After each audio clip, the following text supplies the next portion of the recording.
এক শ্রেণীর মানুষ আছে যারা এই দুর্বল চিত্তের মানুষগুলোকে খুঁজে বেড়ায়, হারিকেন ধরিয়ে খুঁজে বেড়ায়, যাতে তোমার একটা দোষ আছে। সেই দোষটা কি জানো? তুমি অত্যন্ত দুর্বল চিত্তের মানুষ। কারণ অসহায়কে দেখলে তুমি পাশে দাঁড়িয়ে যাও তাকে উপকার করার জন্য। কোনো দুঃখী দেখলে তার দুঃখ উপলব্ধি করো। কেউ কষ্ট পেলে তার কষ্টকে লাঘব করার চেষ্টা করো। এটাই তোমার দোষ। তুমি কখনো অন্যায়ের প্রতিবাদ করো না, তুমি কখনো মিথ্যা কথা বলো না, তুমি কখনো কাউকে আঘাত দিয়ে কথা বলো না। এটাই তোমার দোষ। আর এই সরলতার সুযোগ নিয়ে তোমাকে বাস দেয় এক শ্রেণীর মানুষ আছে যারা এই দুর্বল চিত্তের মানুষগুলোকে খুঁজে বেড়ায়, হারিকেন ধরিয়ে খুঁজে বেড়ায়, যাতে অন্ধকারে তাকে টেনে হিঁচড়ে বার করে নিয়ে আসতে পারে। ঠিক এই শ্রেণীর মানুষগুলোকে খুঁজে খুঁজে বের করে লাস্টে তার পিছনে লেগে যায়। যতক্ষণ না পর্যন্ত তাকে বাঁশ মারা না যাবে, যতক্ষণ না পর্যন্ত তাকে হেস্ত নেস্ত করা না হবে, ততক্ষণ সে ক্ষান্ত হয় না। কারণ কি জানো? তার একটাই স্বভাব, সে হচ্ছে ওই দুর্বল চিত্তের মানুষের পিছনে লেগে কলকাঠি নাড়ে।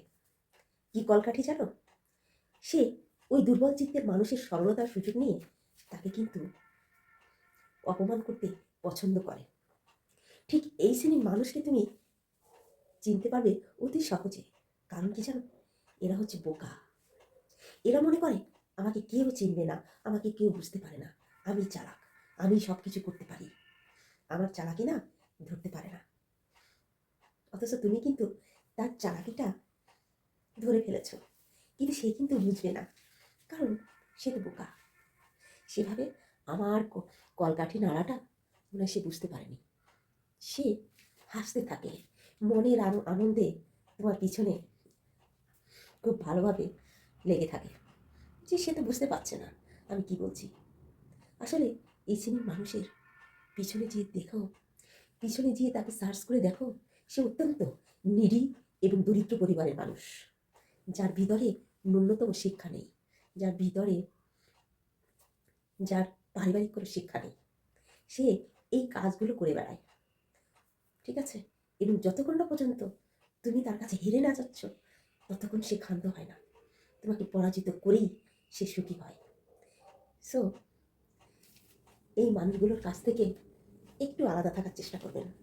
কারণ সবসময় চেষ্টা করবেন, আপনি যতই তার সাথে ভালো বিহেভ করেন না কেন, যতই তার সাথে আপনি মিষ্টভাবে আচরণ করেন না কেন, সে কিন্তু আপনার শত্রু যখন হবে, তখন সে আপনার পিছনে আপনার সাথে লেগে থাকবে আপনার ক্ষতি করার জন্য।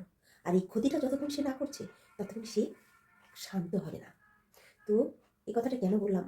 আসলে আমাদের চারিপাশে এ ধরনের মানুষের অভাব নেই। আমাদের চারিপাশে মানুষগুলো সারাক্ষণ ওত পেতে থাকে। সবাই না, ঠিক এই এই শ্রেণীর মানুষগুলো যারা অন্যের পিছনে লাগে, এবং তারা তো তাদের পরিবার থেকেই আঘাতপ্রাপ্ত, ক্ষতিগ্রস্ত। যে দেখো, কখনো তারা ভালোবাসা পায়নি, কখনো তারা মানুষের সাথে মিশতে জানে না। তাই তাই তারা উপলব্ধি করতে পারে না মানুষের সম্মান, আর একজনের সম্মান, আর একজনের মর্যাদাটাকে তারা প্রাধান্য দেয় না, তুচ্ছ মনে করে। আর এই মানুষগুলো থেকে সবসময় দূরে থাকার চেষ্টা করবেন। অল্পতেই বুঝে যাবেন এই শ্রেণীর মানুষগুলো কেমন হয়। কিন্তু আসলে দূরে সরে যাব কিভাবে? এই মানুষগুলো, আমি তো সেই কোয়ালিটির না। যারা ভুক্তভোগী তারা তো সেই কোয়ালিটির না। তারা আসলে অপমান করতে জানে না, উল্টে তাকে অপমান করবে সেটা তারা পারে না, আর যার কারণে তারা হেরে যায়।